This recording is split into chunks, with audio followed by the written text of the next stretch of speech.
So we have an interesting story. Logan and I moved here in 2013. We had belonged to Methodist churches in our previous towns that we lived in southern Missouri. When we first got married, we lived in Houston, Missouri, a little town, lovely little town, and we belonged to the Houston United Methodist Church. Is it yes. Houston? Mm-hmm. Okay. And our pastor was Cleo Kotwitz. So when we moved here in 2013 and our children were 14, 12, and 9, when we moved here, finding a church home was really important to us. That was a major component of our life in West Plains before we moved up here, and we wanted to fill that void. So when we came to visit Missouri United Methodist Church for the first time, the person that opened the door for us was Cleo.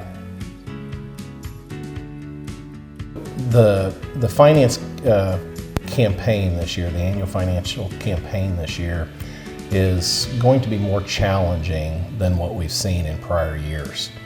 Going back to pre-COVID times, or maybe I would say, if you go back to when COVID hit, we saw a significant decrease in our expenses. But one of the great things about Missouri United Methodist Church is at that same time we saw giving hold steady. And actually over the past several years we went back and looked, and giving has increased about 4% annually. So while we had this period of time where expenses dipped because of COVID, giving stayed strong. And that allowed our church to build a strong reserve. And we were from a finance committee standpoint, we felt like we were being good stewards of the church's resources by building those financial reserves.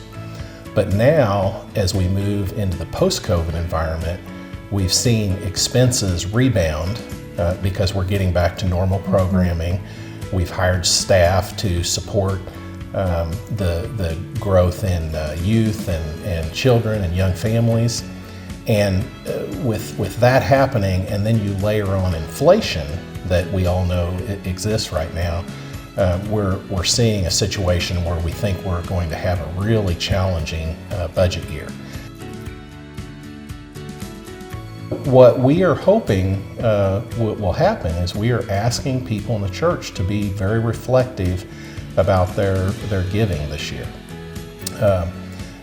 I know many times people get complacent, during the time of the annual financial campaign, and the giving is maybe becomes routine, and they don't actually stop and reflect about whether or not they need to evaluate their level of giving and whether or not increases need to be considered.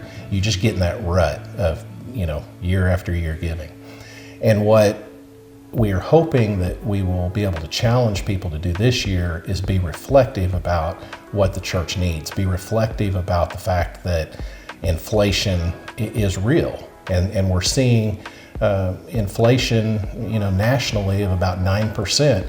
And what we're hoping is that people will think about this and be reflective in their own giving and consider giving at a level of a 10% increase this year. Logan and I have been tithing since we got married, so 1994. I was not a Methodist when we got married. I grew up in a non-denominational church, and so we got married, we joined the church, and it's just been a part of our routine to tithe. As a mom and as a teacher and an educator, the church does so many wonderful things in our community. It's focused on the youth that are within our buildings, but also on our community and the people who have needs that we can help support.